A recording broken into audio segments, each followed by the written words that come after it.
तो स्टूडेंट्स क्या हाल चाल है। उम्मीद है कि सब बढ़िया से होंगे और बहुत अच्छे से पढ़ाई आप लोग कर रहे होंगे, अच्छे से नोट्स बन रहे होंगे सुंदर सुंदर, और सारे क्वेश्चंस को सॉल्व कर रहे होंगे। हम लोग आज बात करने वाले हैं एक्सरसाइज 1.3 के सॉल्यूशन की। ये लेक्चर नंबर 10 इस चैप्टर का, चैप्टर नंबर 1 क्लास 12। तो संबंध और फलन सॉल्यूशन से पहले इंट्रोडक्शन होता है, आपको पता ही है, और इस एक्सरसाइज का एक बहुत अच्छा सा इंट्रोडक्शन हमने दिया है। बहुत सारी बातें उसमें हो चुकी थी। उम्मीद करता हूं आप लोगों ने देखी होगी, और देखने के बाद में इसके क्वेश्चंस भी बहुत सारे आपने खुद पे खुद कर लिए होंगे, क्योंकि बहुत सरल सवाल भी हैं इस एक्सरसाइज के। और एक एक्सरसाइज में, इस एक्सरसाइज की खास बात है कि इसमें से क्वेश्चन आ जाता है, ठीक है ना। तो हम लोग शुरू करते हैं इस एक्सरसाइज के सॉल्यूशन की। तो करना ही है, जिस क्वेश्चन के अंदर आपको अगर कुछ प्रॉब्लम महसूस हो समझने में या लिखने में, तब इस लेक्चर में आप लोग आइएगा। अदरवाइज अपने आप से थोड़ा देखें करने का कि कितने आप सवाल कर पा रहे हैं। तो जैसे फर्स्ट क्वेश्चन आपके एनसीईआरटी 1.3 एक्सरसाइज के सामने लिखा है, तो उसने कहा है कि फंक्शन है, एक फलन है f134 से लेके 125 तक एंड g। एक एग्जांपल भी हमने कराया था, सेम ऐसा ही था। और g एक फंक्शन है जो 125 से लेके, है ना, 13 पे मैप कर रहा है। फंक्शन f इस तरीके से परिभाषित है, g इस तरीके से है, तो हमें गोफ निकालना है। तो बड़ा इजीली हम लोग उसको डायग्राम से किया था हमने वहां भी, और यहाँ भी डायग्राम बना देंगे इसका एक। तो यहाँ पर हम सबसे पहले बात कर लेते हैं f की, बात कर लेते हैं बेसिकली इसकी बात कर लेते हैं। फंक्शन यहाँ से यहाँ तक जो डिफाइन है वो f फंक्शन डिफाइन है, और f जो है इसका डोमेन है 1, 2 and 4, sorry 1, 3 and 4 according to this data, है ना। देन ये हैगा 1, 2 एंड 5 है। और अगर हम लोग इस फंक्शन की डेफिनेशन पे आए, इस वाली ये डेफिनेशन है, रोस्टर फॉर्म में दी गई है। इस फलन की डेफिनेशन 1, 2 से 1 क्या जो इमेज है वो 2 है, ठीक है। 3 का इमेज 5 है, ठीक है। और 4 का इमेज 1 है। ओके, क्लियर है। और अब हम बात करते हैं एक फंक्शन g है, जो कि देखो कहाँ से है, 1 to 5 से, यहीं से आगे की तरफ। तो एक सेट और हम यहाँ पे बना लेंगे इस तरीके से, ठीक है ना, आपके पास में। और ये है 1, 3, है ना। और अकॉर्डिंग टू दिस डेफिनेशन, इस परिभाषा के अनुसार 1, 3, 1, 3, 2, 3, 5, 1, 5, 1, ये फंक्शन यहाँ से यहाँ तक का g फंक्शन है, ठीक है। आपके पास में कौन सा फंक्शन है बेटे, यहाँ से यहाँ तक का ये g फंक्शन है ना आपके पास। तो what we want to find, हमें चाहते हैं कि हमें निकालना है क्या निकालना है, गोफ, है ना, गोफ, GOF निकालना है, ठीक है ना हमें।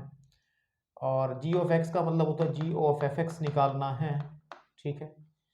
तो कैसे निकालेंगे, एक एक एलिमेंट के बारे में निकालेंगे, ठीक है ना। जैसे मैं GOF निकालता हूं, पहले इस 1 के लिए निकालता हूं। तो GOF1, ठीक है ना। तो आप यहां पर 1 लिखेंगे, और अब ध्यान से, यही तो किया था मैंने वहां भी काम। F1 1 की F के अंडर में इमेज कितनी है, 2 है, तो यानी कि G2 आ जाएगा। और फिर G के हिसाब से 2 किससे कनेक्ट कर रहा है, 3 से, तो उसकी वैल्यू आ जाएगी 3। समझ पा रहे हो, नहीं समझ पा रहे हो भाई।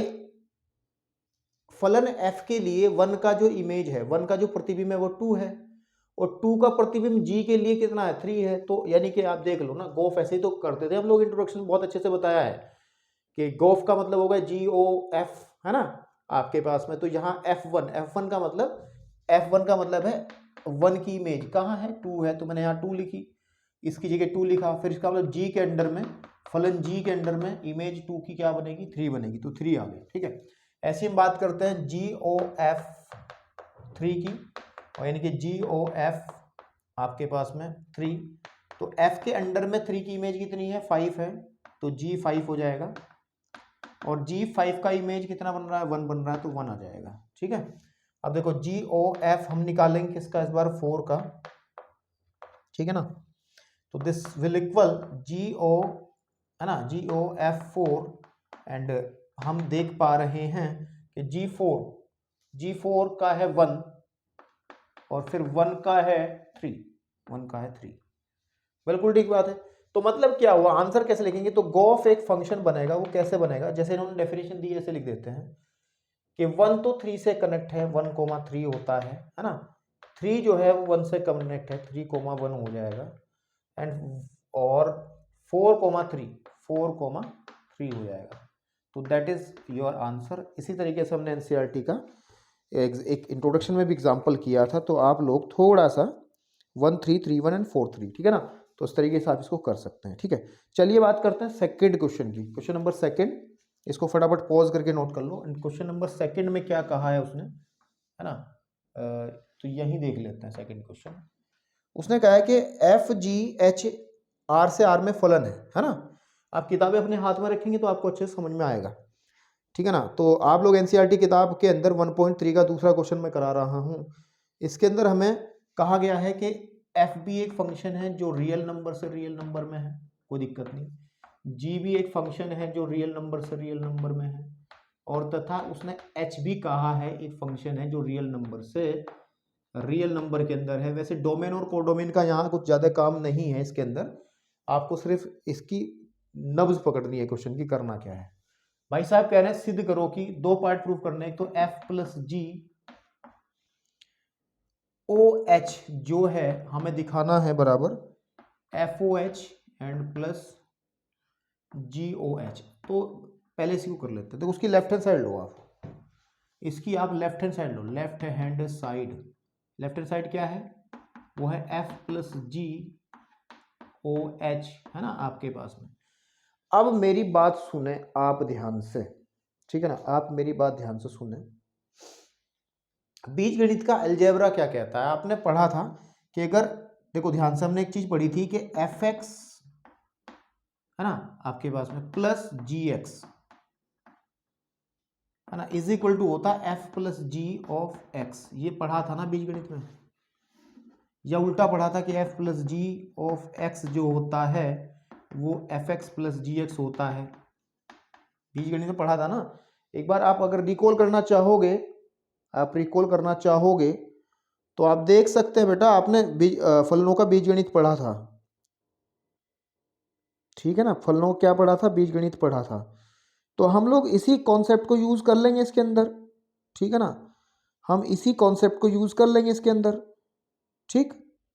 और कैसे करेंगे, देखिए कैसे करेंगे कि हम लोग इसको लिख लेंगे यहां पर एच एक्स, ठीक है। तो जब इसको हम खोलेंगे तो ये कितना आ जाएगा, एफ ओ एच एक्स आ जाएगा अलग से, ठीक है ना, जब इसको इसके साथ खोलेंगे, प्लस एफ ओ सॉरी जी ओ एच एक्स आ जाएगा, ठीक है ना। एंड बेसिकली ये क्या कहलाएगा, ये एफ ओ एच हो जाएगा प्लस ये जी ओ एच हो जाएगा। बताओ इसमें कुछ करना पड़ा क्या हमें, केवल बीजगणित का वो फॉर्मूला लगाया है हमने, मतलब फलनों का योगफल बीजगणित वाला फॉर्मूला लगाया है, उससे ज़्यादा हमने कुछ कलाकारी और नहीं करी है। चाहो तो आप लोग थोड़ा सा इसको आप क्लास 11th की अपनी उससे देख सकते हैं, ठीक है ना आपके पास में, तो ठीक है ना। तो ज़्यादा कुछ नहीं है इसके अंदर, हमने इसमें करा दिया जो कुछ भी है। मैं देखना चाह रहा हूँ कि कुछ इसमें और तो नहीं हमें कुछ ऐसी चीज़ करनी पड़ेगी। इतना सही है क्या यार, इतना ही है, ठीक है, इतना ही है। और सेकंड क्वेश्चन क्या है इसका, हाँ सेकंड बस गुणा में है, तो सेकंड इज वो गुणा में है, तो गुणा में भी एक प्रॉपर्टी हमारी होती है। तो this is the first part of it. और ये सेकंड वाला कि एफ जी क्या है क्वेश्चन, एफ जी ओ एच, एफ जी ओ एच, है ना, बराबर दिखाना है एफ ओ एच, है ना, इनटू जी ओ एच, है ना, गुणा में भी ये इस तरीके से ध्यान रखना है। तो मैं इसकी लेफ्ट हैंड साइड लेके चलता हूं, तो left hand side is what, वो है एफ जी ओ एच, यही तो है। तो इसको लिख लो एफ जी ओ एच एक्स, है ना। तो गुणा में हमारा कैसे हो जाएगा, एच ओ एच एक्स हो जाएगा, गुणा में अलग अलग हो जाएंगे, है ना, और जी ओ एच एक्स हो जाएगा। फाइनली ये हो जाएगा एफ ओ एच, है ना, एफ ओ एच इंटू जी ओ एच, चाहे तो उसको ब्रैकेट में लगा थोड़ा और अच्छा लगेगा। तो बाकी इसमें कुछ नहीं है, क्योंकि हमने इसमें क्या लगाया, इसमें लगाया कि अगर दो फंक्शन गुणा में होते हैं एक्स, तो उनको लिखा जा सकता है f of x plus g x. ये वाली प्रॉपर्टी हमने लगाई है, इसमें कुछ ज़्यादा काम नहीं था, इस क्वेश्चन के अंदर कुछ दम भी नहीं था यार इतना। तो हम लोग बढ़ते हैं क्वेश्चन नंबर 3 की तरफ। जरा फटाफट इसको नोट करें, वीडियो को पॉज करके, स्क्रीनशॉट कोई नहीं लेगा, ठीक है।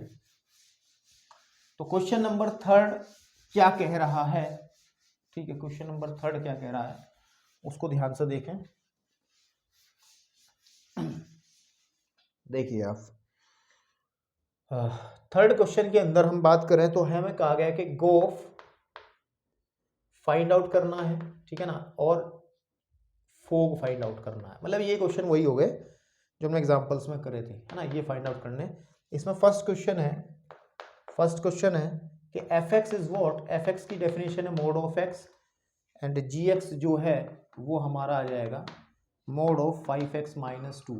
एक कराऊंगा मैं, दूसरा अपने आप कर लेंगे आप, ठीक है ना। तो आप क्या निकालेंगे, गोफ निकालो आप पहले, गोफ एक्स, इसका मतलब है जी ओ एफ एक्स, ठीक है, आपके पास में, ठीक है। And g of F x का मतलब एफ एक्स की वैल्यू मोड ऑफ एक्स है, मोड ऑफ एक्स है। दिस इज इक्वल टू, ये क्या कहता है, जो पेट में आता है उसको मोड के अंदर लेके जाएगा, मोड मोड ये आ जाएगा, है ना, 5 यहाँ बाहर आ जाएगा, और ये वाला, समझ रहे हो ना भाई। क्या करा हमने, डेफिनेशन सी तो लगाई है इनकी कि भाई जी ऑफ एफ एक्स का मतलब क्या है, जी ओ एक्स का मतलब क्या है, गोफ का, मतलब गोफ का मतलब क्या है, इसका मतलब ये है, इसका मतलब ये है, एफ एक्स की वैल्यू हमने भर दी जो दे रखी है।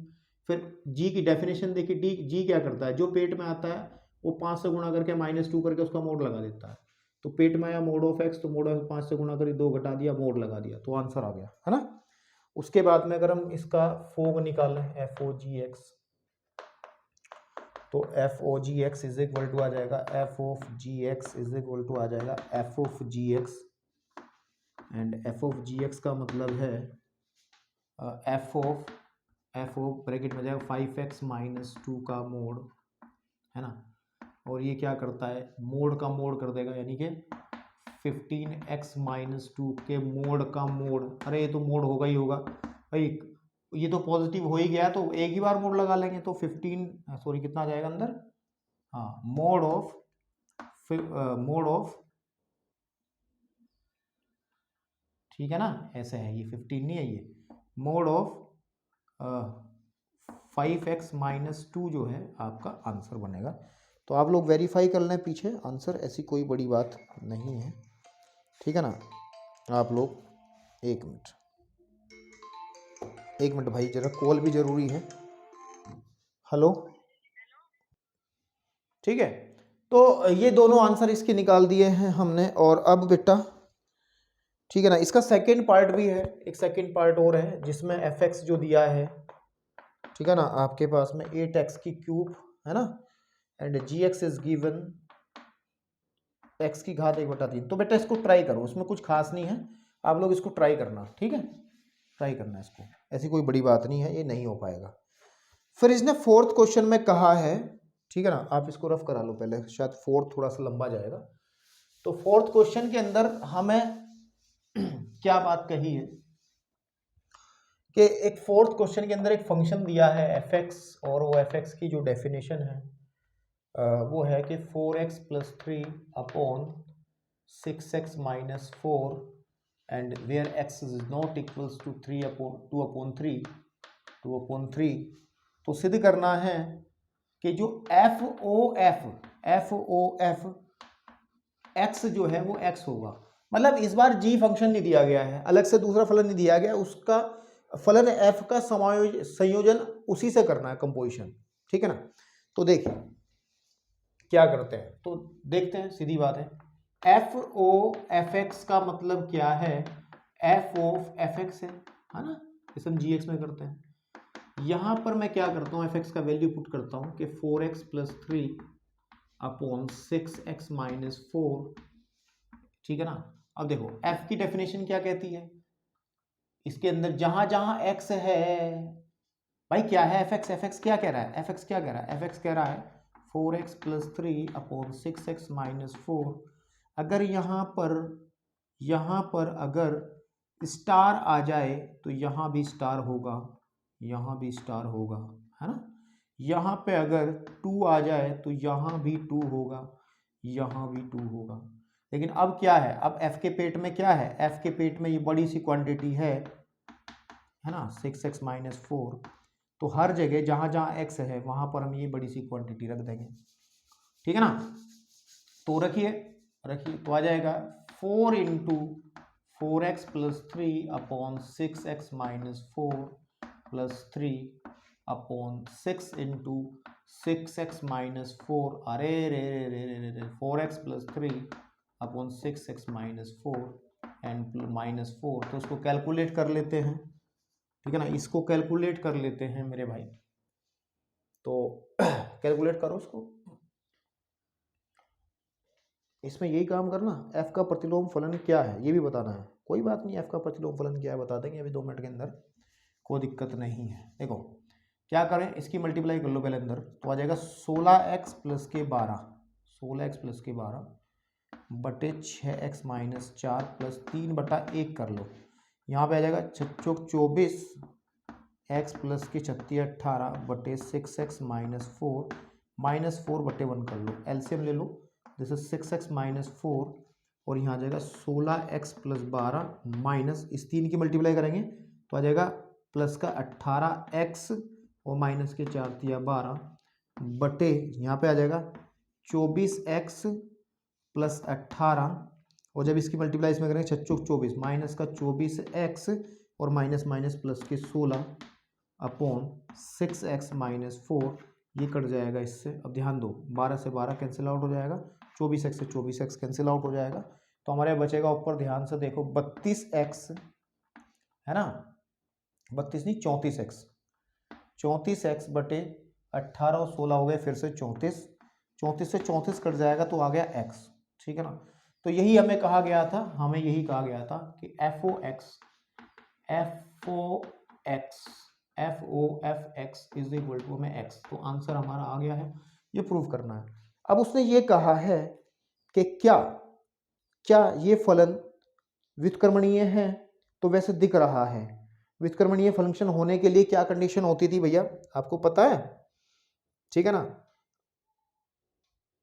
ठीक है ना, आपके पास में क्या कंडीशन होती थी, हमने वहां पढ़ा था कि अगर कोई फंक्शन f(x), हमने जो व्युत्क्रमणीय फलन की डेफिनेशन पढ़ी थी कि अगर कोई फंक्शन f(x) x2y व्युत्क्रमणीय है तो 3 बातें होंगी, एक हमें g मिलेगा और g कैसा होगा y2x होगा, और दूसरी बात थी कि जो गोफ होगा वो x के बराबर होगा, और तीसरी बात थी कि जो फोग होगा है ना वो हमारा y के बराबर होगा, ठीक है ना ये चीज। अब मेरी बात सुनो, जब हमने देखा इसको वेरीफाई कर लेते हैं, चलो इसी से कर लेते हैं, इसको रफ कर दें हम, ठीक है ना। तो एक फंक्शन डिफाइन कर लेते हैं हम लोग gx, ठीक है ना, एक फंक्शन डिफाइन कर लेते हैं gx, माना gy है ना, gy एक फलन इस प्रकार है, वैसे ये इस प्रकार, वैसे यहीं भी लिख सकते हैं, अगर कभी ऐसा हो जाए f(x) आ जाए तो ध्यान रखना है कि f जो है व्युत्क्रमणीय होता है और वो अपने आप का ही इनवर्स होता है। अभी देखना कि f इनवर्स जो है वो f के ही बराबर आ जाएगा। अगर ऐसा कभी होता है कि a फंक्शन को कंपोजिट करने पर, अब समायोजित करने पर, मतलब संयोजन करने पर x मिल जा रहा है, तो ध्यान रखना है कि f जो है वो व्युत्क्रमणीय है। लेकिन दिखा सकते हैं, जब हमने स्टेप बताए थे तो उस हिसाब से दिखा सकते हैं कि हम क्या कहेंगे, y इज इक्वल टू होगा f(x) एंड हमारे पास y इज इक्वल टू हो जाएगा, f(x) का मतलब क्या है 4x plus 3 upon 6x minus 4।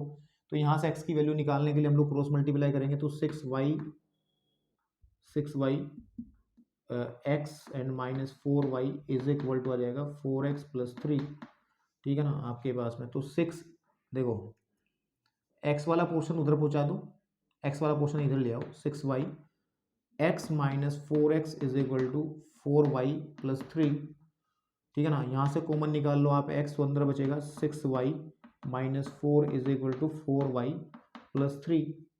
तो मेरे भाई x इज इक्वल टू कितना आ जाएगा 4y plus 3 upon 6y minus 4।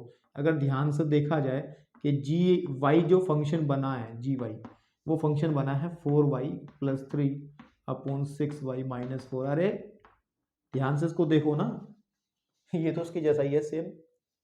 4x + 3 6x - 4, तो y है तो वहां x रिप्लेस करेंगे।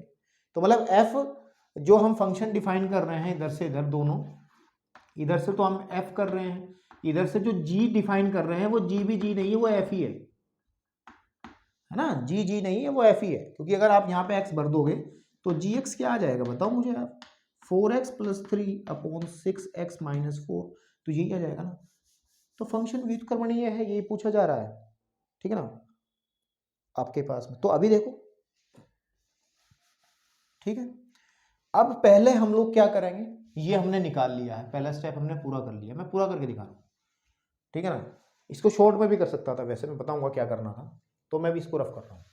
अब मैं निकालूंगा सबसे पहले गोफ, है ना, क्या निकालूंगा, GOF(x) निकालूंगा, that is GOF(x), and GOF(x) की वैल्यू आप भरोगे तो 4x + 3/6x - 4, एंड इसका डेफिनेशन अभी हमने सॉल्व किया था, ये सेम टू सेम। g का जो परिभाषा है वो ये है, तो आ जाएगा कितना, 4x + 3/6x - 4 + 3/6 × 4x, 6 इंटू, क्या कर रहा हूं मैं, जहां जहां भी y है वहां पे हम लोग ये रखेंगे ना, क्योंकि परिभाषा तो ये है ना। हाँ ठीक है, ठीक है, ठीक है, ओके। तो इसमें तो हमने रख दिया है, +3 कर लिया है, नीचे आ जाएगा 6y, है ना, 6y का मतलब 4x + 3/6x - 4 एंड -4। इसको आप सॉल्व करोगे तो x आएगा 100%, यानी कि गोफ की वैल्यू जो है वो x आ गई। फिर आप निकालोगे फोग y, तो देख लेना 100% मैं कह रहा हूं, ट्राई कर लेना, y आएगा। इसका मतलब क्या है, अतः फलन जो है हमारा व्युत्क्रमणीय है, व्युत्क्रमण है ना, इन्वर्सेबल है, व्युत्क्रमणीय है ना। और जो f इनवर्स होगा वो g के ही बराबर होगा, और g बेसिकली देखा जाए तो g जो है वो f के ही बराबर है, दोनों सेम नहीं है क्या। इस डेफिनेशन को कंपेयर करके देखो ना भाई, दोनों एक जैसे ही ऑपरेशन दिखा रहे हैं, देख लो आप, सेम तो है भाई। जो काम f कर रहा है, f क्या कर रहा है, f कर रहा है कि जो f के पेट में आता है वो उसमें 4 से मल्टीप्लाई करता है, ऊपर लिखता है, उसमें 3 जोड़ता है, फिर उसको 6 से मल्टीप्लाई करते हुए 4 घटाते हुए ऊपर वाले को उससे भाग कर देता है। इसमें आ जाओ, g क्या काम कर रहा है, g भी यही कर रहा है, जो g के पेट में आता है उसमें 4 से मल्टीप्लाई करता है, 3 घटाता है, और फिर 6 से मल्टीप्लाई करते हुए 4 घटाते हुए ऊपर वाले को भाग कर देता है। देख लो ना, दीज आर सेम। तो जो f इनवर्स है बेसिकली आप f के इक्वल ही कह सकते हो, ठीक है ना, f इनवर्स इसका f ही हो जाएगा। तो आप लोग चलें आगे की तरफ, क्वेश्चन नंबर बढ़ें, क्वेश्चन को बढ़ाएं आगे की तरफ मेरे भाई, ठीक है ना। तो f का प्रतिलोम स्वयं f ही है, तो एक नोट लिख लें, अब ये तो मैंने करके दिखा दिया, एक नोट लिख लें, नोट लिख लें कि क्या, कि यदि किसी फलन f के लिए fx के लिए ना, fx के लिए f(o(f(x) आपका x बन जाता है, या फिर ये कह दें f(o(f) अगर आपका x आ जाता है, तब f इनवर्स हमेशा f के ही बराबर होता है, याद रख लेना, ठीक है ना, याद रख लेना इस बात को अच्छे से। चलिए बढ़ते हैं क्वेश्चन नंबर 5 की तरफ, ठीक है। एंड क्वेश्चन नंबर 5 क्या कहना चाह रहा है मुझसे, उसने कुछ फंक्शंस दिए हैं, हमें बताना है कि वो इन्वर्टिबल है या नहीं है, चाहे व्युत्क्रमणीय है या नहीं है, यही तो पूछ रहा हो। कारण से बताइए कि क्या निम्नलिखित फलनों के प्रतिलोम है, प्रतिलोम का मतलब प्रतिलोम उसी का होता है ना, व्युत्क्रमणीय फलनों का ही प्रतिलोम होता है, व्युत्क्रमणीय फलनों का ही प्रतिलोम ज्ञात किया जा सकता है ओनली। ये ध्यान रखना भाई, सीधी बात है, कोई फंक्शन है अगर वो इधर से पढ़ा जा रहा है इधर से पढ़ा जा रहा है तो तभी तो उसका इन्वर्स निकाला जा सकता है, जो कि हमने इंट्रोडक्शन में बहुत डिटेल से बात करी थी। और एक बात सुनो, एक बात और बताई थी हमने कि व्युत्क्रमणीय फलन, देखो यदि कोई फलन चाहे ये बात कहें कि फलन व्युत्क्रमणीय होने के लिए आवश्यक है कि फलन एक आच्छादी हो, एकी आच्छादी, यानी कि 1:1 या इसको हम बाइजेक्टिव भी कहते हैं हो, ठीक है ना। तो अगर कोई फंक्शन 1:1 नहीं है तो वो कभी व्युत्क्रमणीय हो ही नहीं सकता। इस बारे में मैंने इंट्रोडक्शन में बहुत अच्छे से आपको बताई थी बात कि क्यों नहीं हो सकता, है ना। क्योंकि अभी इसमें देख लेंगे, एक दो एग्जांपल में क्लियर हो जाएगा। जैसे हमारे पास एक फंक्शन दिया है पहले वाला, and it is given by 1 2 3 4 and this is a function here 10 तक है हमारे पास में। और इसको अगर हम एरो डायग्राम से दिखाने की कोशिश करें तो 1 2 3 एंड 4 1 2 3 एंड 4 यहाँ पे केवल 10 है, तो ये इस पे मैप कर रहा है, ये भी इस पे मैप कर रहा है, इस पे भी और इस पे भी। तो ये फंक्शन है हमारा f, ये फंक्शन है हमारा f। अगर इसको रिवर्स कर दें, रिवर्स का मतलब 10 इधर आ जाए और ये सारे एलिमेंट्स इधर आ जाए 1 2 3 एंड 4, 1 की इमेज 10 भी है, सो 10 की इमेज 1 भी है, 10 की इमेज 2 भी है, 10 की इमेज 3 भी है। क्या ये फंक्शन है? क्या ये फलन है? क्या फलन की शर्तों को पूरा करता है? क्या भाई हो ही नहीं सकता, किसी एक अवयव की 4 इमेजेस हो जा रही हैं। परिभाषा कहती है प्रत्येक अवयव की केवल एक इमेज होती है ना। तो इसके लिए 1:1 होना जरूरी था, तो फलन नहीं है। इसका मतलब इसका प्रतिलोम नहीं है ना, नहीं है, क्योंकि यह 1:1 नहीं है। ठीक है, तो इसे लिख देंगे, इतना लिख देंगे इसमें केवल कि फलन एकेकी आच्छादक नहीं है ना, नहीं है, अतः फलन का प्रतिलोम नहीं है। ओके, चलिए अगर इसके दूसरे एग्जांपल को देखें, सेकंड वाले को, उसमें कहा गया है कि जी इज अ फंक्शन, जी एक फंक्शन है ना। कहां से कहां तक है भैया? ठीक है, जी एक फंक्शन है एंड 5 6 7 एंड 8 2 1 2 3 एंड 4। और जी की जो डेफिनेशन दी गई है, it's given by 5,4 and 6,3 and 7,4 and 8,2। तो इसके हिसाब से आप एरो डायग्राम बनाओ, उसको देखो कि ये 1:1 है या नहीं है।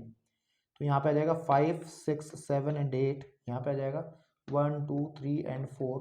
तो 5 तो 4 के साथ है, 6 जो है वो 3 के साथ है, ठीक है, 7 जो है वो 4 के साथ है, ओहो, और 8 जो है वो 2 के साथ है ना। ये भी 1:1 नहीं है, 1:1 नहीं है, तो इसका मतलब प्रतिलोम नहीं मिलेगा, है ना। क्या नहीं मिलेगी? फलनों का प्रतिलोम है, नहीं है। नीचे वाले में देख लो, ठीक है। मतलब अगर सीधी सी बात है, अगर आपका सेकेंड एलिमेंट कहीं भी रिपीट हो रहा है ना तो प्रतिलोम नहीं होगा। सेकेंड वाला जो लास्ट वाला है वो हो जाएगा। आप अगर उसको देखोगे तो h एक फंक्शन है, और मैं डायरेक्ट बना दे रहा हूँ, आप ध्यान से देखें। इसमें है 2 3 4 एंड 5। आप अपनी किताबों में अगर देखोगे थर्ड वाले को, इधर की तरफ है 7 9 11 एंड 13, है ना। तो ध्यान से देखो, तो इसके हिसाब से 2 7 से जुड़ा हुआ है, 3 9 से जुड़ा हुआ है, 4 11 से है एंड 5 13 से है। तो ये 1:1 है, इसका प्रतिलोम है, इसका प्रतिलोम है। तो फटाफट इसको नोट कीजिए, इसमें कुछ ज़्यादा खास बात नहीं थी, हम लोग चलते हैं आगे की तरफ। ठीक है, ठीक है ना, आपके पास में जरा फटाफट इसको नोट करो, मैं एक्सरसाइज के क्वेश्चंस को जल्दी से खत्म करने के चक्कर में हूँ। चलिए बेटा, अब क्वेश्चन नंबर 6 के अंदर क्या कहा है, एक फंक्शन दिया गया है जिसने कहा है कि क्लोज इंटरवल, इसका देखो एक फंक्शन है जो क्लोज इंटरवल है ना, इसका डोमेन है और कहाँ कोडोमेन इसका रियल नंबर है, और फलन की जो डेफिनेशन है वो ये है।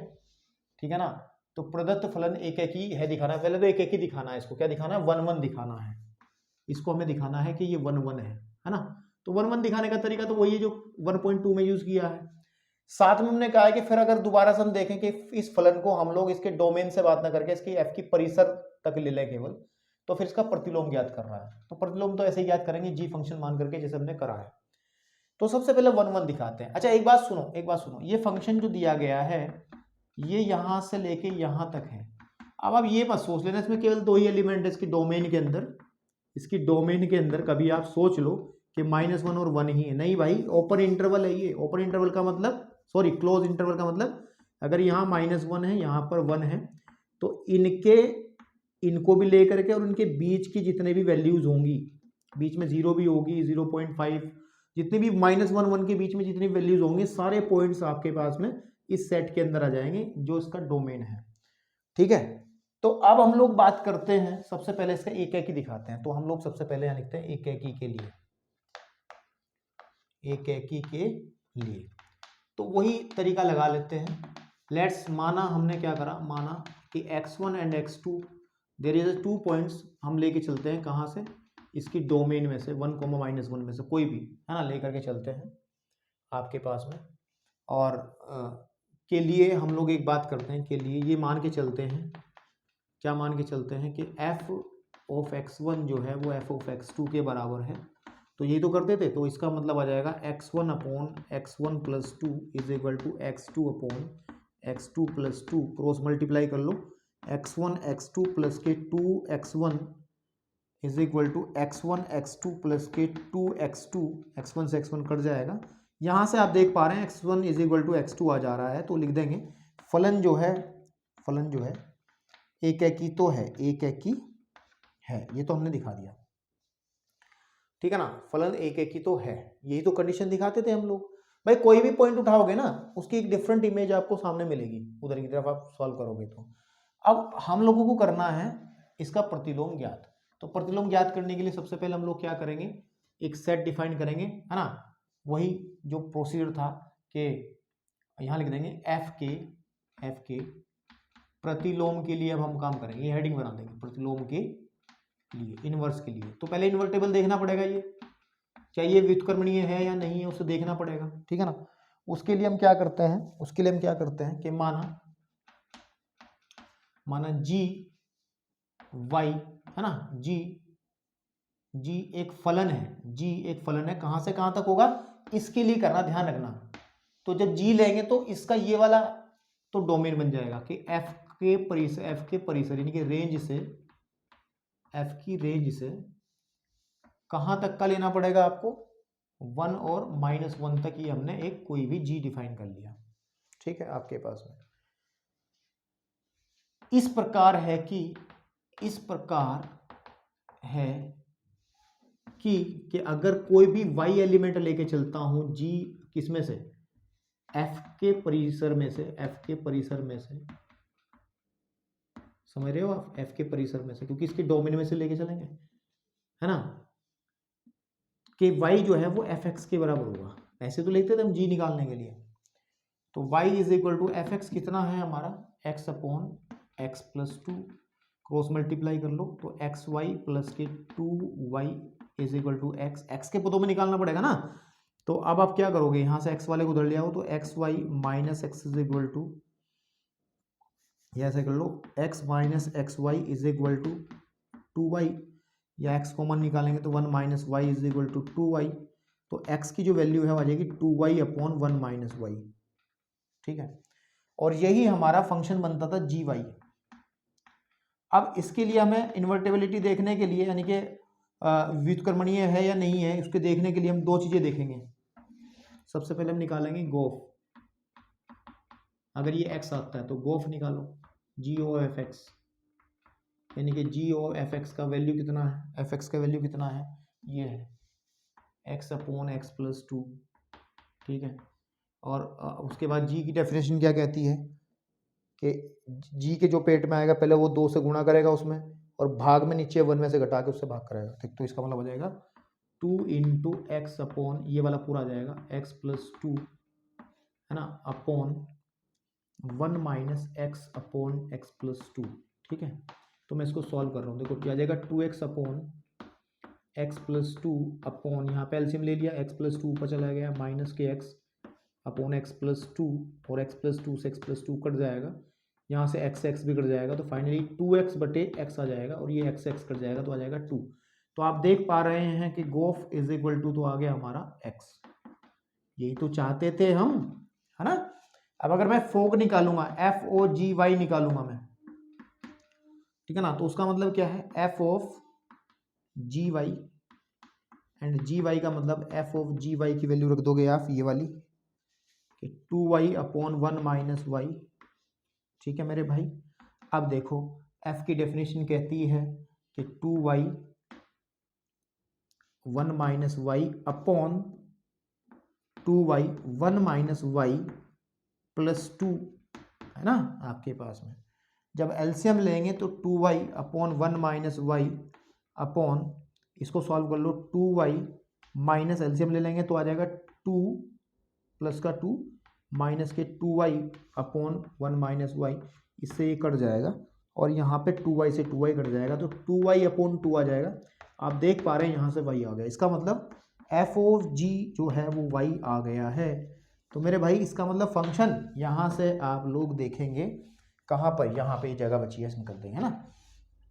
तो जो हमारे पास में अतः फलन जो हमारा f है, f व्युत्क्रमणीय है, व्युत्क्रमणीय है, और इसका इनवर्स जो है, इसका इनवर्स जो है वो g के बराबर है। एंड g कैसे दिया गया है, g दिया गया है इस हिसाब से, यानी कि ठीक है ना, g दिया गया है हमारे पास, तो आप इसमें क्या कर लोगे, x रिप्लेस करके लिख दोगे आप, तो आ जाएगा 2x अपॉन 1 माइनस वाई, है ना। अगर आप ध्यान दोगे, मतलब आप समझे नहीं हो, ठीक है ना भाई, जी वाई लिखा जाएगा ना, तो अब अगर हम ये वाई लिखेंगे यहाँ पे तो F inverse Y is equal to आ जाएगा कितना, 2y अपॉन 1 माइनस वाई, और अगर हम x की टर्म्स में देंगे तो यहाँ x लिख देंगे, और 2y अपॉन 1 minus 2x minus 1 minus x। तो आप चाहे आंसर के अंदर भी अपना दिमाग खराब कर सकते हैं, तो आप आराम से देख पाएंगे कि क्वेश्चन नंबर 6 का 2y अपॉन 1 माइनस वाई, अच्छा y की टर्म्स में दे रखा, no need to convert it, है ना, कोई ज़रूरत नहीं है, ठीक है, हम बढ़िया है।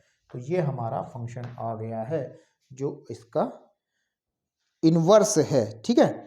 तो अब देखो ध्यान से सुनो, ध्यान से सुनो, ध्यान से सुनो, क्वेश्चन नंबर 8 में बेटा बहुत सरल है, 7 में इसको रफ करवा दूं, ठीक है। Question number 7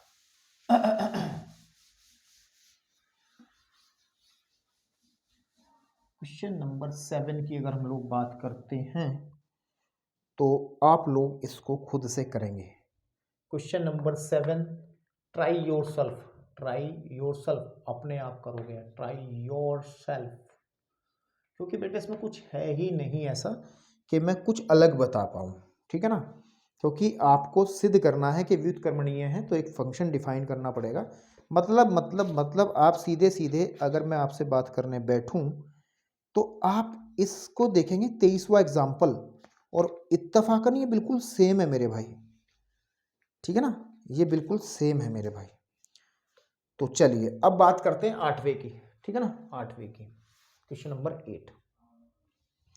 the question number 8 is F x हमें दिया गया है एक्स स्क्वायर एंड प्लस 4, और भाई साहब कह रहे हैं कि इसने ये फंक्शन जो डिफाइन है वो आर पॉजिटिव, यानी कि पॉजिटिव रियल नंबर से वास्तविक धनात्मक वास्तविक संख्याओं से क्लोज एंड राइट ओपन, है ना, क्लोज एंड राइट ओपन, इधर से आपका ये जो है ठीक है ना, पर विचार कीजिए, ये इसकी डोमेन है, देखो ये डोमेन है, ये कोडोमेन है, कोई दिक्कत नहीं है। सिद्ध कीजिए कि फंक्शन आपका व्युत्क्रमणीय है, कोई दिक्कत नहीं है, मतलब ये क्वेश्चन नंबर 7 की तरीके से ही है। और ये भी बताना कि f का प्रतिलोम जो है द्वारा प्राप्त होता है तथा f का प्रतिलोम इससे प्राप्त होता है, मतलब सिद्ध करना है यार, करना क्या है, छोड़ो ना। देखो क्वेश्चन नंबर 7, 8 सेम है, तो सबसे पहले हम क्या करेंगे, हम लोग एक काम करेंगे कि माना, ठीक है ना, जी वाई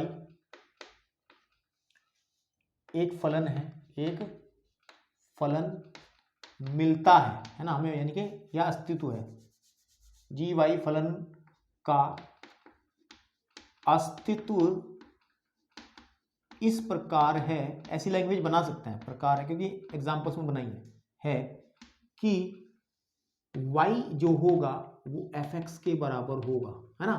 क्या लिखेंगे कि y बिलोंग्स टू, इसके डोमेन में से, है ना, आपके पास में कि y जो है वो किसके बराबर होगा, fx के बराबर होगा, y जो है वो fx के बराबर होगा। तो मेरे भाई अब ध्यान से देखो, तो y इज इक्वल टू आ जाएगा एक्स स्क्वायर प्लस 4, तो यहाँ से x की वैल्यू निकालेंगे, x square is equal to y minus 4, x is equal to under root of y minus 4, तो यही हमारा जी वाई बनता है, यही हमारा जी वाई बनता है मेरे भाई। फिर हम चेक कर लेंगे फोग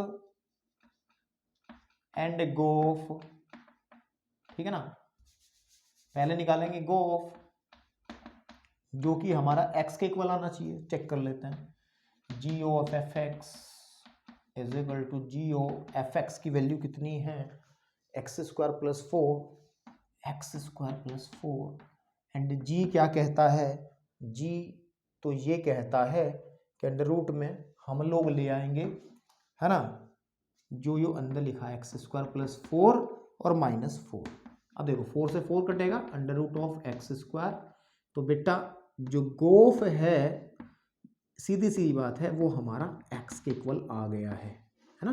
अब अगर हम निकालें फोग, एफ ओ जी फोग y, तो that is equal to f of g y, है ना, एंड हम आप ध्यान दें इस बात को, तो एफ ऑफ जी वाई की वैल्यू कितनी है मेरे भाई, this one under root of y minus 4, और f क्या कहता है कि हम क्या करेंगे, जो पेट में होगा उसका स्क्वायर करूंगा फिर 4 जोड़ूंगा, तो पेट में इस बार ये है तो उसको पहले स्क्वायर करेंगे और फिर हम लोग इसमें 4 जोड़ेंगे, स्क्वायर से रूट हटेगा तो y माइनस 4 प्लस 4, 4 से 4 कटेगा, ये y के इक्वल आ गया, तो एफ ओ जी y जो है वो y के बराबर आ गया, यानी कि एफ ओ जी तो y के बराबर आ गया, और ये हमारा x के बराबर, तो फलन जो है व्युत्क्रमणीय है, और इसका जो इनवर्स है, f का जो इनवर्स है वो g के बराबर होगा, यानी कि जो f इनवर्स y है, सीधी सीधी बात है वो जी वाई के बराबर होगा, और जी वाई हमने निकाला है ये वाला, तो आपके पास में आंसर आ जाएगा under root of y minus 4, है ना, उठाओ वाई माइनस 4, ठीक है, जो कि हमें कहा गया था। चलिए अब बढ़ते हैं क्वेश्चन नंबर 9 की तरफ, और 9 की बात करूं तो मेरे दिल में एक ख्याल आता है जो मुझे क्वेश्चन नंबर 25, उदाहरण नंबर 25 की याद दिलाता है, ठीक है ना। चाहो तो आप क्वेश्चन नंबर 9 को, क्वेश्चन नंबर, चलो मैं समझा देता हूँ क्योंकि उसमें आपको थोड़ा सा समय लगा था करने में, 9 को मैं करा देता हूँ, 9th को मैं करा देता हूँ, 9th को मैं करा देता हूँ भाई, कोई दिक्कत नहीं है, ठीक है। तो क्वेश्चन नंबर 9 क्या कह रहा है, इस बार हमें एफ एक्स जो दिया गया है, सिर्फ ये उठाओ इसमें से एफ एक्स, वो दिया गया है 9x स्क्वायर एंड प्लस के 6x माइनस 5 द्वारा प्रदत्त, इसकी जो रेंज दी गई है, सॉरी जो इसका डोमेन है पॉजिटिव रियल नंबर से आपके पास -5 को इनफाइनाइट है, इससे कोई यूज ही नहीं है। पहली बात तो ये जो चीजें दी जाती है ना, वैसे इस पे ये तो देना उनकी मजबूरी है, क्योंकि फलन के साथ, ठीक है ना, फलन के साथ डोमेन को देना जरूरी है, ये नहीं भी होगा तो अभी इसका इनवर्स निकाल लेंगे हम, है ना, तो कोई दिक्कत नहीं है। तो हम सबसे पहले एक जी एक्स लिखते हैं, जी वाई लिखते हैं कि y बिलोंग्स टू आपके पास में एक जी वाई फंक्शन हम डिसाइड करते हैं, जो लैंग्वेज लिखते आ रहे हैं पूरी लिखते हैं एक बार, ठीक है ना। माना एफ एक्स के या फिर ये कहें माना जी वाई हमें या फिर जी वाई फलन का अस्तित्व इस प्रकार मिलता है,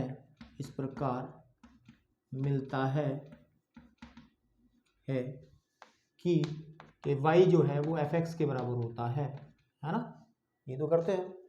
तो y किसके बराबर आ जाएगा 9x² एंड प्लस के 6x - 5। तो y इज इक्वल टू, अब हमें यहाँ से x के पदों में y का मान निकालना है, जो कि हम करते हैं, जब तो g बनेगा, क्योंकि y जब हमारा x निकलेगा तब इसी को तो हम g y कहते हैं, है ना। तो हम लोग इसको कैसे करेंगे, वहां भी कैसे किया था, हमने पूर्ण वर्ग बनाया था। पूर्ण वर्ग बनाने के लिए सबसे पहले हमने क्या करा था, पूर्ण वर्ग बनाने के लिए हम लोग यहाँ पर इसका परफेक्ट स्क्वायर बनाएंगे, ठीक है। तो 9 कॉमन निकाल लो अंदर से, ठीक है। तो 9 कॉमन निकलेगा तो हो जाएगा x² एंड प्लस, जब इसमें से 6 में से 9 कॉमन निकलेगा ना, ठीक है ना, तो बचेगा 3 2 और 3 2/3 2/3 x एंड -5 को बाहर ही रख लो, ठीक है। मतलब क्या है, आप 9 के अंदर गुणा करो, यही आ जाएगा भाई। 6 में से मैंने 9 कॉमन निकाला, 6 में से 9 कॉमन निकालना, तो इसके पास तो 9 है ही नहीं, तो 9 से गुणा करी, 9 से ही भाग करी, ये 9 बाहर आके घूमने लगा तो कॉमन आ गया। इसको जब मैं सॉल्व करूंगा 3 दूनी 6 3 थिया 9, तो 2/3 ही तो बच रहा अंदर, मैंने ये लिखा और कुछ नहीं लिखा।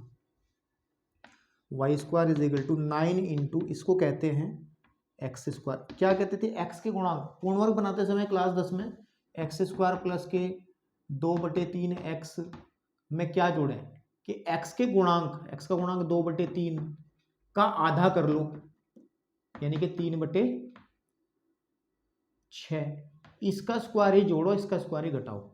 x के गुणांक के आधे का स्क्वायर जोड़ो, आधे का स्क्वायर घटाओ।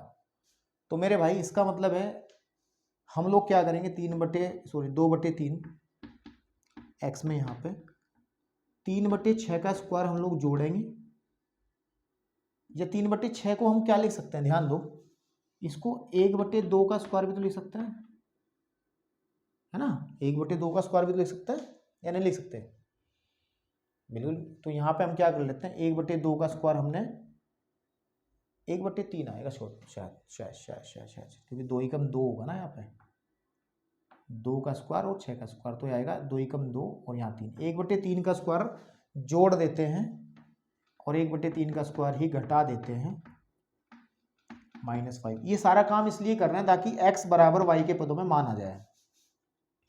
तो y² इज इक्वल टू आ जाएगा 9 एंड x² प्लस 2/3 x, यहाँ से ओहो ओहो ओहो ओहो, a का स्क्वायर प्लस b का स्क्वायर प्लस 2ab, यानी कि x प्लस 1/3 का तो होल स्क्वायर आ गया है, और साथ में माइनस का 1/9, ये 1/9 होगा, 1/9, और इस 9 की मल्टीप्लाई में होगी तो ऊपर 9 से गुणा कर देंगे, और माइनस का 5, 9 से 9 कट जाएगा, तो y² नहीं, y है, y² कहाँ है, y is equal to 9 into x plus 1/3 का होल स्क्वायर, और यहाँ पे 1 हो जाएगा तो ये -6 हो जाएगा, 6 को उधर पटक दो, तो यहाँ से हम लोग x का मान आसानी से निकाल लेंगे हम, देखो, ठीक है। तो जब 6 को उधर लेके जाएंगे तो यानी कि आ जाएगा हमारे पास में y plus 6 is equal to 9 into x plus 1/3 का स्क्वायर, और अगर आप ध्यान दें इस 9 को बटे में ले आएंगे हम यहाँ से, ठीक है, ऐसे करके, समझे। चलो अगले स्टेप में ले आएंगे, अभी नहीं लेके आते। तो यहाँ पे मैं थोड़ा सीधा करके लिख रहा हूँ उसको, यानी कि x प्लस 1/3 का जो होल स्क्वायर है बेसिकली वो बराबर आ जाएगा y प्लस 6/9 के, ठीक है, y प्लस 6/9 के, या फिर x प्लस 1/3 बराबर हो जाएगा y प्लस 6/9 के अंडर रूट के, या फिर x इज इक्वल टू आ जाएगा under root of y plus 6/3, क्यों, क्योंकि ये तो 3 बन जाएगा, और -1/3, या x की जो वैल्यू आ जाएगी √y + 6 -1/3।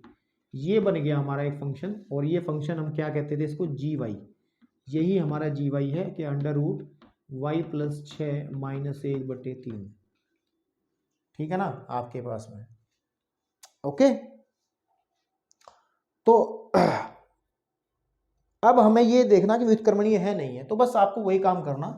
फर्स्ट ऑफ ऑल आप लोग क्या लोगे, गोफ GOF(x), जो कि x के बराबर होगा, यानी कि GOF(f(x) is equal to GOF(x), fx की वैल्यू आप भरिएगा, fx is equal to 9x²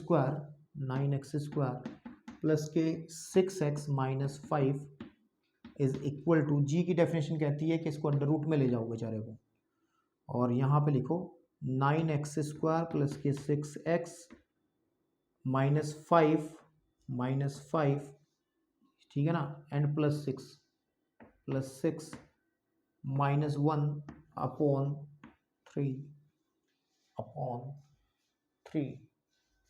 ठीक है।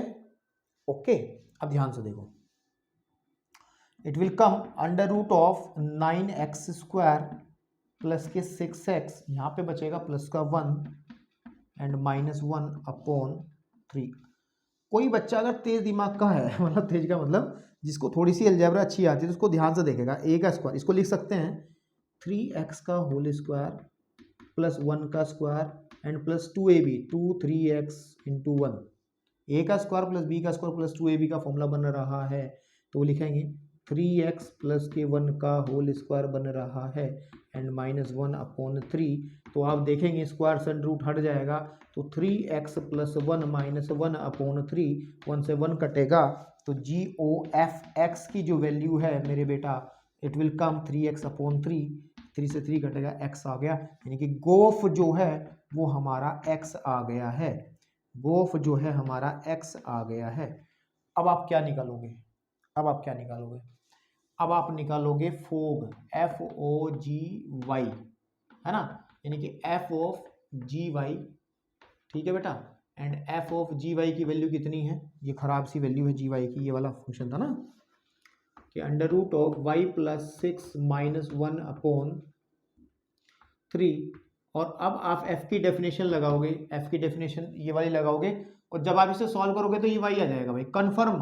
अब तक आया है भाई साहब, 9वां सवाल है यार, अब तक आया है, तो आप इसे सॉल्व करोगे तो आपका फोग जो है वो y आ जाएगा। तो हमने यही तो कहा था कि अगर गोफ x आ जा रहा है, फोग y आ जा रहा है, तो फंक्शन जो है वो इन्वर्टेबल है, इनके व्युत्क्रमणीय है। और इसका इनवर्स क्या होगा, इसका इनवर्स ये होगा, है ना आपके पास में, तो लिख देंगे आपके पास में, तो f इनवर्स जो होगा वो GY के बराबर होगा, यानी कि √y + 6 -1/3 इसका इनवर्स बन जाएगा। तो जरा फटाफट से इसको नोट करो, आगे चलते हैं फिर नेक्स्ट क्वेश्चन की तरफ, ठीक है ना आपके पास में, नोट करो जरा फटाफट। 10th क्वेश्चन में हमें थोड़ी सी बातें करनी है, ठीक है ना। 10th के अंदर लैंग्वेज बहुत बड़ी लिखी है, आप उसको देखो, पढ़ो, समझो, थोड़ा सा समझने की कोशिश करो आप इस क्वेश्चन को, क्वेश्चन नंबर 9 को, 10th को, सॉरी, ठीक है ना, क्वेश्चन नंबर 10th को। चौक ले लें यार थोड़ी सी चलिए, 10th में कह क्या रहा है, बेसिकली उसने कहा है, क्वेश्चन बड़ा छोटा, संकेत आगे दे रखा था बड़ा, उसने कहा कि फंक्शन है f(x), ये फंक्शन है f जो x से y के अंदर है, व्युत्क्रमणीय फलन है, इसे कहा गया है व्युत्क्रमणीय फलन है, ये व्युत्क्रमणीय फलन है। व्युत्क्रमणीय फलन का मतलब ये होता है कि इसका f इनवर्स हमें मिलेगा, है ना, का अस्तित्व है, का अस्तित्व, यानी कि मिलेगा हमें, अस्तित्व है, ये तो कंफर्म है ना आपके पास में।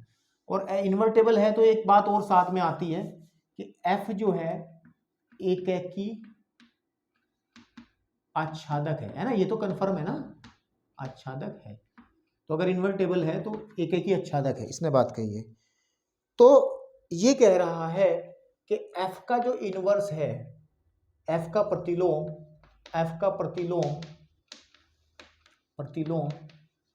हमें दिखाना है कि अद्वितीय है, अद्वितीय का मतलब होता है, मैं बताता हूँ, अद्वितीय यानी कि यूनिक, है ना, यूनिक, ठीक है, आपके पास में यूनिक है।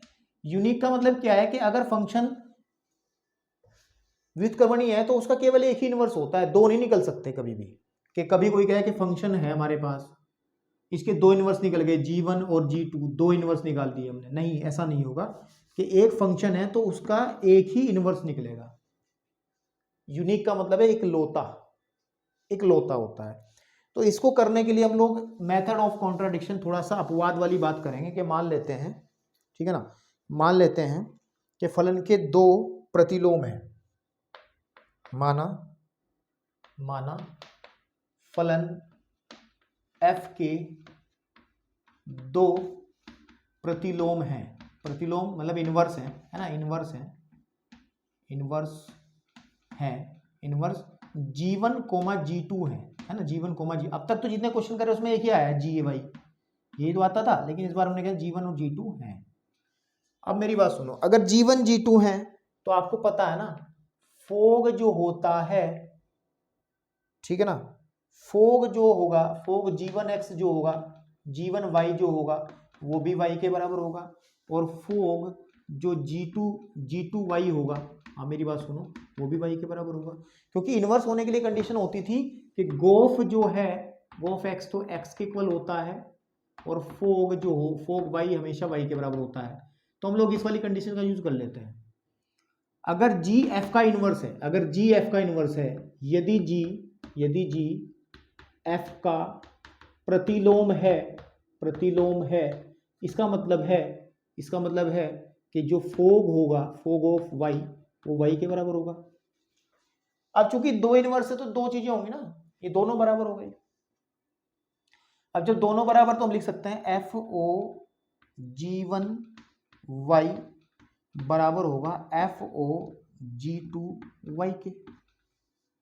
इसका मतलब है f ऑफ G1y बराबर f ऑफ G2y के, या नहीं होगा? अब चूंकि फंक्शन 1 1 भी है, और 1 1 फंक्शन में क्या होता था, f of x1 is equal to f of x2 लेके चलते थे, तो f हट जाता था, x1 is equal to x2 हो जाता था, है ना। ये 1 1 की खास बात होती थी, याद करो। अगर f of x1 is equal to f of x2 है तो x1 is equal to x2 होता है, अगर 1 1 है, और 1 1 है ही क्योंकि वो व्युत्क्रमणीय है, तो 1 1 तो है ही है। तो इसका मतलब क्या है, f के पेट में जो एलिमेंट है उनका प्रतिबिंब बराबर है, तो यानी कि उनके पेट वाली चीज भी बराबर होगी, तो G1y is equal to G2y। मतलब फंक्शन G1 जो है, G2 दो अलग अलग फंक्शन नहीं है, ये तो एक ही है। हम लोग यहाँ दो लेके चले थे, लेकिन हमारा ये एक ही है। तो यहाँ लिख देंगे कि फलन अतः G1 is equal to G2, है ना, G1 is equal to G2। तो लैंग्वेज बना के लिखना चाहते हो तो लिख दो, नहीं तो सिर्फ इसमें इतना लिख देंगे, अतः, यहाँ पे लिख देंगे अतः, भाई जो लाइन उसने कहा, अतः f का प्रतिलोम जो है, प्रतिलोम, f का प्रतिलोम अद्वितीय है। भाई हमने बात तो सुन लो, हम तो ने दो लेके चले थे ना, G1 G2 अलग अलग लेके चले थे, बाद में ऐसी स्थिति बन गई कि G1 बराबर G2, तो भाई दो थोड़ा, ये तो एक ही है फिर, है ना, दो फंक्शन तो बराबर हो गए ना। चलिए अब हम लोग बढ़ते हैं क्वेश्चन नंबर 11 की तरफ, ठीक है ना, क्वेश्चन नंबर 11 की तरफ। और क्वेश्चन नंबर 11 के अंदर क्या बात करनी है, जरा नोट करो फटाफट, इसको वीडियो को पॉज करके नोट कर लिया करो बेटे, जो इंपॉर्टेंट बातें हैं।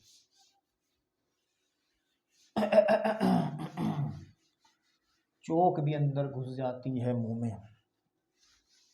चलिए, लेकिन कोई बात नहीं भाई, मुझे मजा आता है करने में काम ऐसे, ठीक, ओके।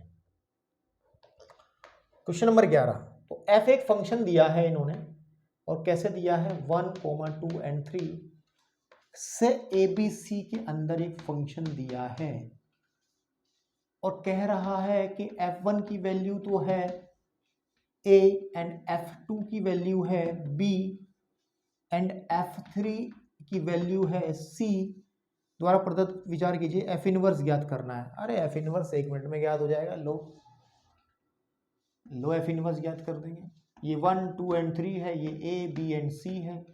1 की वैल्यू 1 का इमेज ए है, 2 का बी है, ये सी है। दिस इज, इस सेट को अगर हम ए कह दें, मान लो इसको सेट को हम ए कह दें, ए, ठीक है, ए इज इक्वल टू हमने कह दिया 1 2 3 एंड, और बी हमने कह दिया ये सेट ए बी और सी, ठीक है ना।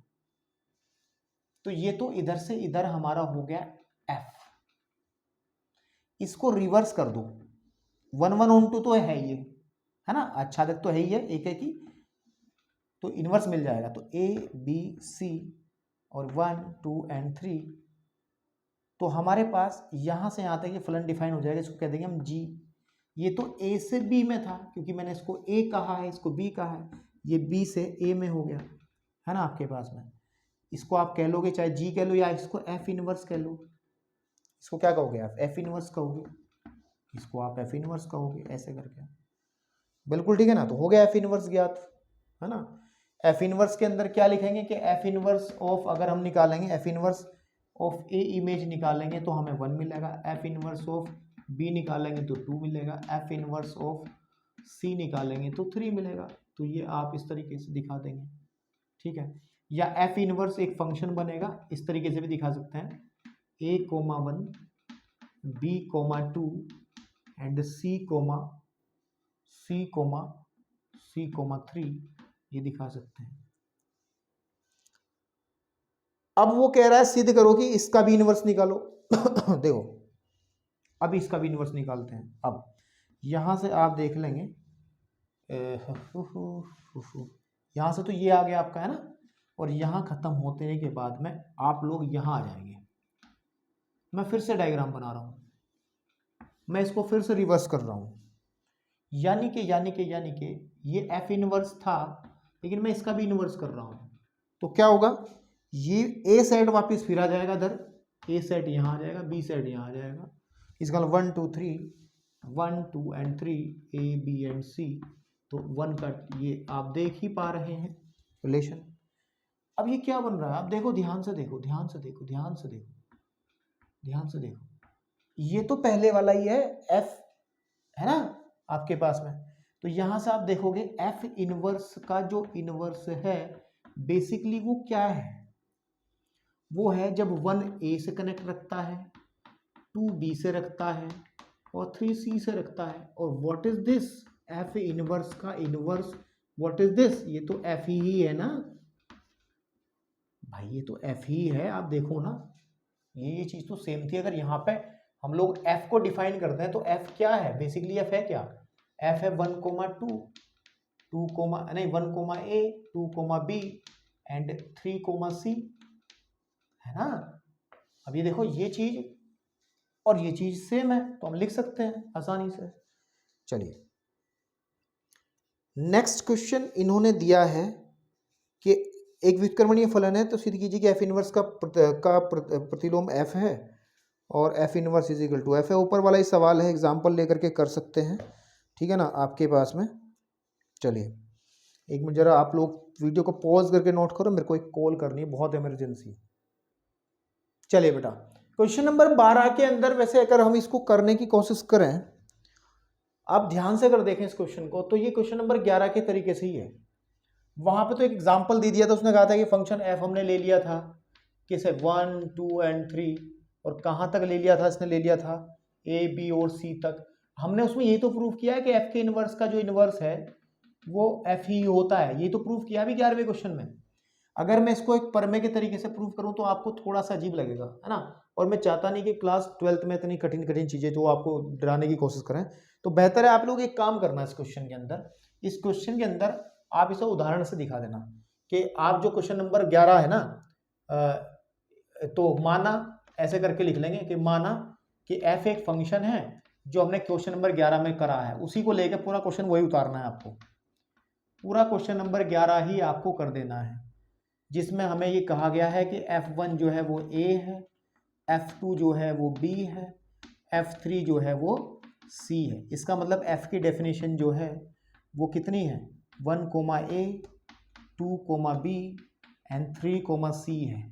अब इसका आप इन्वर्स निकाल लो। एफ इन्वर्स जब निकालोगे तो ये रिवर्स हो जाएंगे, इसके जो कर्मित युग्म है, तो a 1 हो जाएगा, एंड बी कोमा 1 हो जाएगा, b comma 2 and c comma 3। क्योंकि देखो रिवर्स क्यों कर पा रहे हैं, क्योंकि एफ जो है वो व्युत्क्रमणीय है, तो हम उसको है ना कर सकते हैं। तो लिख सकते हैं इसमें, चूंकि यहां पे लिख देंगे कारण में, चूंकि एफ व्युत्क्रमणीय है, व्युत्क्रमणीय है, इसलिए हम इसको रिवर्स कर रहे हैं, इसलिए इसको रिवर्स कर रहे हैं। अब अगर मैं इसका भी इनवर्स निकालूंगा, एफ का भी इनवर्स निकालूंगा, तो इसको फिर से रिवर्स करना पड़ेगा।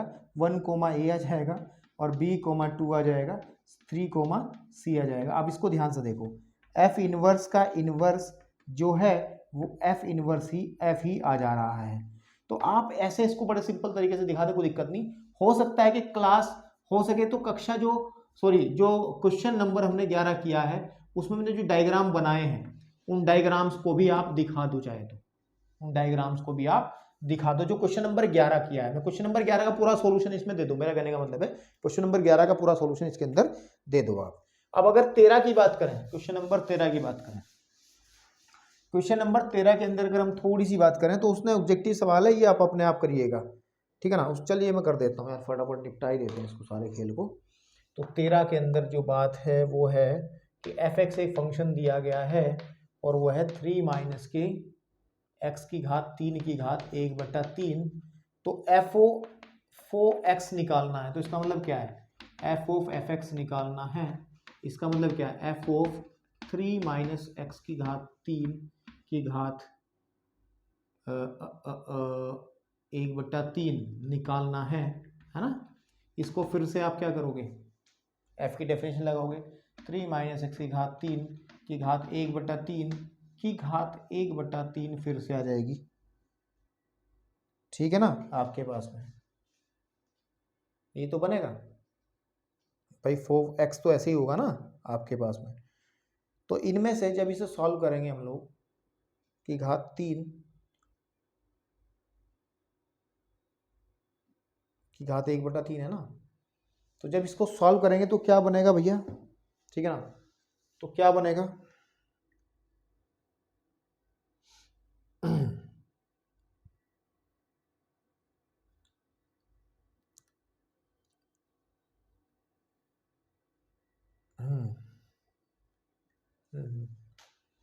मिस्टेक कर रहे हैं कहीं ना कहीं, बहुत बड़ी मिस्टेक कर रहे हैं। देखो f क्या कहता है, f(x) की वैल्यू रखिए आप, 3 माइनस एक्स की घात 3 की घात 1/3। अब देखो f क्या कहता है, जो पेट में आएगा ना यहां पर वैल्यू पुट करनी है सिर्फ, तो यानी कि आपके पास में 3 माइनस एक्स की घात 3, समझ रहे हो, आपके पास में यहां पे भरना है क्या, ये वाला की घात 1/3 की पूरे की घात 1/3 और इस पूरे की घात फिर से 1/3। आप लोग समझ पा रहे हैं क्या कर रहे हो भाई। देखो आप f(x) की डेफिनेशन देखो, x यहाँ है ना, तो x जहां भी है उसकी जगह तो ये रखेंगे। तो हमने बहुत तेजी से कर दिया था पिछली बार, बहुत गलती हो गई, 3 से 3 कटेगा। तो आप ध्यान दो 3 माइनस 3 प्लस एक्स की घात 3 की घात 1/3, 3 से 3 कट जाएगा, तो x की घात 3 की घात 1/3, यहाँ भी 3 से 3 तो x आ जाएगा। तो विकल्प इसका सही है सी, है ना। देखो आंसर सीट के अंदर सी विकल्प सही है 13 सवाल का, ठीक है। चलिए अब करते हैं लास्ट क्वेश्चन है इसका 14th, है ना। लास्ट क्वेश्चन है इसका 14 करते हैं।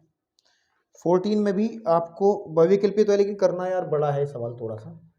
इसमें f(x) की डेफिनेशन दी गई है हमें 4x अपॉन 3x प्लस 4। सिर्फ इतने पे ध्यान दे रहा हूं मैं। हम लोगों को इसका प्रतिलोम ज्ञात करना है। क्या ज्ञात करना है, प्रतिलोम। तो वही करेंगे, एक g फंक्शन मान लेंगे जिसमें y इज इक्वल टू क्या ले लेंगे हम लोग, fx, and y is equal to आ जाएगा ये 4x upon 3x plus 4, cross multiply कर लें 3xy plus 4y is equal to 4x, या फिर आपके पास में, ठीक है ना, या फिर 3x माइनस वाई, सॉरी इसको उधर ले जाओ, तो 4y is equal to 4x minus 3xy, ठीक है। तो 4y इज इक्वल टू आ जाएगा, x कॉमन निकाल लो, 4 माइनस 3y, तो फाइनली x की वैल्यू हो जाएगी 4y अपॉन 4 माइनस 3y, है ना। और यही हमारा जी वाई बनता है, यही हमारा जी वाई बनता है, ठीक है ना, 4y/4 माइनस 3y, ठीक है ना। तो अब लेकिन इसको देखना कि जी वाई हमारा इन्वर्स बनेगा भी या नहीं बनेगा, उसके लिए क्या करना पड़ेगा बेटा, वही काम, पहले आप गोफ निकालोगे, गोफ एक्स निकालोगे, एंड गोफ x is equal to ji O F x, है ना, एंड इससे इक्वल टू आ जाएगा जी ओ एफ एक्स का मतलब हो गया 4x/3x+4। जब आप इसको सॉल्व करोगे तो कर लेना, देख लेना सॉल्व करके जी की डेफिनेशन लगाएंगे हम लोग यहाँ पर, जहाँ जहाँ एक्स है, जहाँ जहाँ वाई है, वहाँ पर ये वाली चीज़ भरेंगे। तो 4 × 4x/3x+4 अपॉन 4 - 3 × 4x/3x+4। तो जब इसको सॉल्व करोगे आप लोग तो आपको x मिल जाएगा, 100% मिलेगा। ऐसे ही जब आप निकालोगे फोग y, तो आप इसे, बहुत सारे सवाल हमने कर लिए हैं तो उससे सॉल्व करने पे y मिल जाएगा। तो जब ये गोफ हमारा आ रहा है x के इक्वल और फोग जो है हमारा आ रहा है y के इक्वल, तो इसका मतलब क्या है कि जो हमारे पास g है, g जो हमने निकाला है 4y/4 माइनस 3y, यही हमारा f इनवर्स होगा, यही हमारा f इनवर्स होगा। तो इसका सी ऑप्शन सही है, ठीक है ना। तो भाई साहब इतने क्वेश्चंस आपको करने हैं, फिर हम लोग आगे की तरफ चलेंगे नेक्स्ट एक्सरसाइज में। अभी इतना ही करते हैं, धन्यवाद।